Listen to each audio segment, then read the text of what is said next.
My name's Margaret. Margaret Lewis. I'm 74 years old.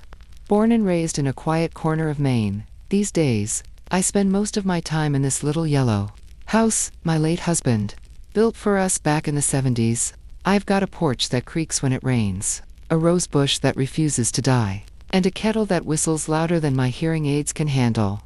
I'm telling you all this while sitting in my rocking chair by the window. The sun's starting to go down, turning the trees outside into dark, crooked shapes. I keep glancing at the road because, well, I'm not alone anymore. My son, David, thought I needed help around the house. You shouldn't be alone, Mom, he said. You forget things sometimes. He meant well, I suppose. But he didn't ask me before hiring the man.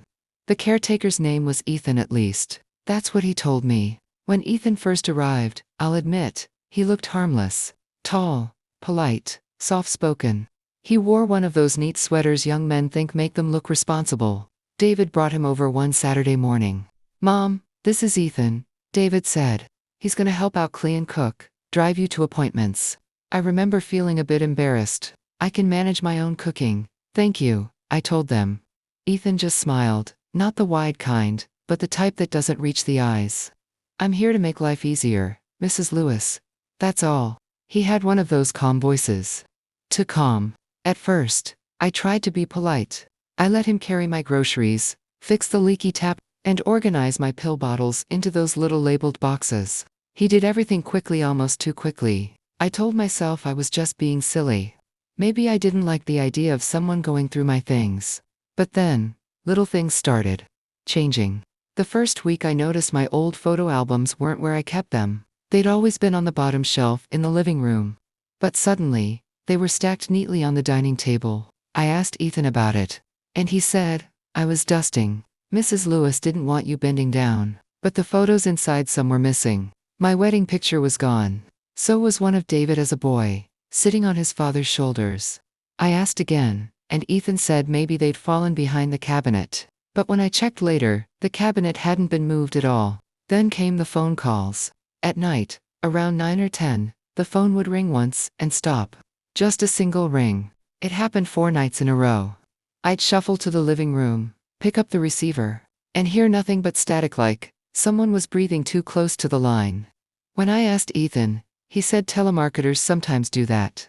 Except telemarketers don't usually hang up after one ring. A few days later, David called to check in. "How's Ethan working out, Mom?" "He's fine," I said. I didn't want David to worry. He has enough on his plate with his new job in Boston. But the truth was, Ethan had started acting different. He'd begun locking doors. Not all the time, just certain ones. The basement, for instance. I went down there every Sunday to fetch the laundry. But one morning, the doorknob wouldn't budge. When I asked for the key, Ethan smiled and said, "Just fixing a pipe down there. It's not safe right now." That was 3 weeks ago. The door's still locked. And then there were the notes. Small pieces of paper, tucked into places I rarely looked. One was under my sewing machine, another inside my old recipe book. Each had just one line written in neat handwriting. "Don't trust him." At first, I thought maybe I'd written them myself, and forgotten. My memory isn't what it used to be. But the handwriting, it wasn't mine.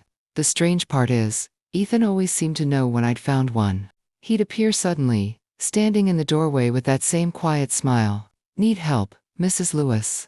I started keeping the notes in a tin box under my bed. I don't even know why. Maybe I wanted proof. Proof that I wasn't losing my mind. Then one night, I woke up to a soft thud from downstairs. My clock said to 47 a.m. I figured maybe the cat had knocked something over, except I don't have a cat anymore. I crept down the hall, careful not to make the floorboards creak. The light under the kitchen door was on.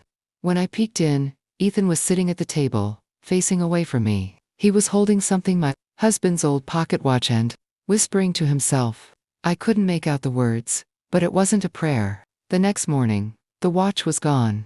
When I asked, Ethan said he hadn't seen it. I didn't sleep much after that. A few days later, I tried calling David again, but the line kept cutting out. Finally, I left a message. "David, I'm fine, but I need you to come by soon. There's something off about this man." He never called back. That same afternoon, Ethan made me tea like always. But when I took a sip, It tasted different, bitter. I spat it out, and he said it must have been the kettle, said maybe it rusted inside. But I know that tastes. My husband used to take sleeping pills that looked just like the powder floating in my cup. That night, I poured the tea into the sink and watched it swirl away like dirty water. I made up my mind then. I was going to find out who this man really was. The next morning, while Ethan went to fetch groceries, I went to his room. He'd moved into the guest room down the hall, kept it locked most of the time, but he'd left in a hurry, and the door was slightly open. Inside, everything was too neat. Bed perfectly made, clothes folded, sharp as new bills. But what caught my eye was the drawer. It wasn't fully closed. Inside were documents on ID card, a notebook, and a photograph. The id, said Daniel Hayes, not Ethan. The photo showed a young boy standing next to a woman. The woman looked familiar. It took me a second, but then it hit me, she was my old neighbor, Helen. Helen's son went missing years ago. The boy must have been him. I remember Helen crying on her porch the summer her boy disappeared. The police said he ran away after his father's death. His name was Daniel. And Daniel Hayes was standing in my kitchen every morning, making me tea. I put everything back exactly how I found it, and went to my room, heart pounding. I didn't know what to do. Should I call the police? What would I even say? My caretaker's using a fake name.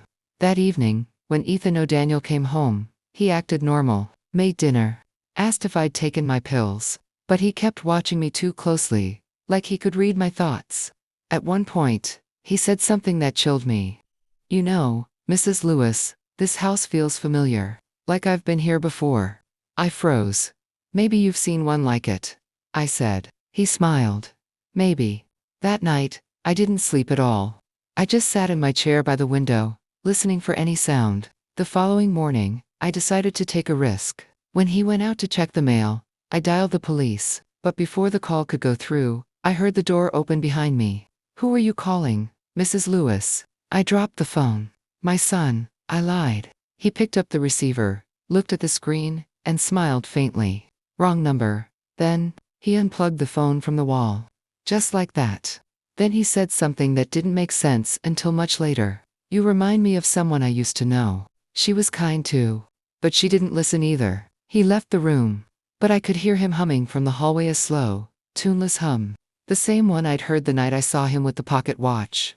That afternoon, I decided to check the basement. Whatever he was hiding, it was down there. I found the spare key in David's old toolbox, and waited until I heard the shower running upstairs. The lock clicked open easily.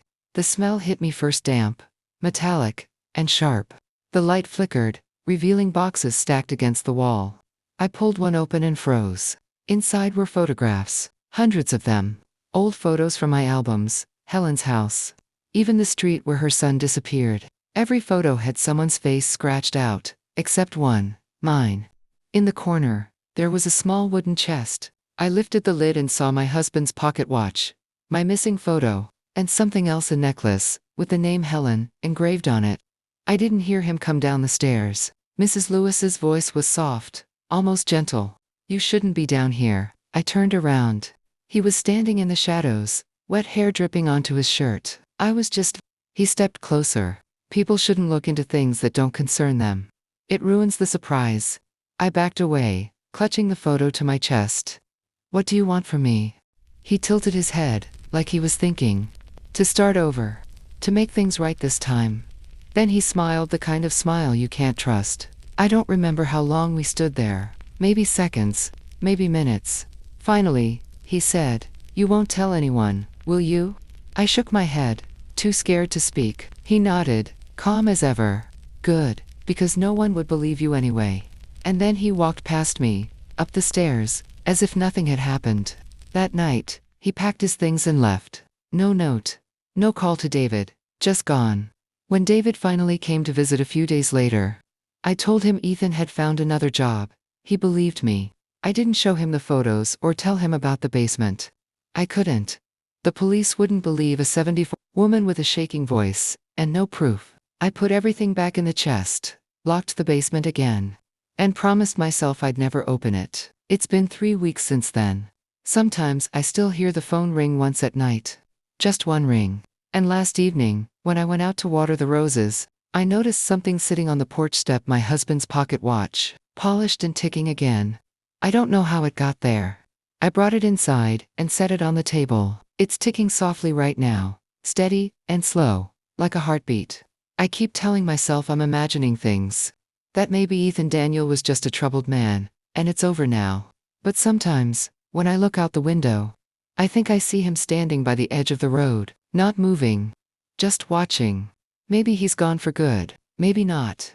But every night, before I go to bed, I unplug the phone, check the locks twice, and whisper a little prayer, because deep down, I think he'll come back. And this time, I don't think he'll knock. If this story touched your heart, please like, share, and subscribe for more inspiring stories. And let me know in the comments where you're listening from.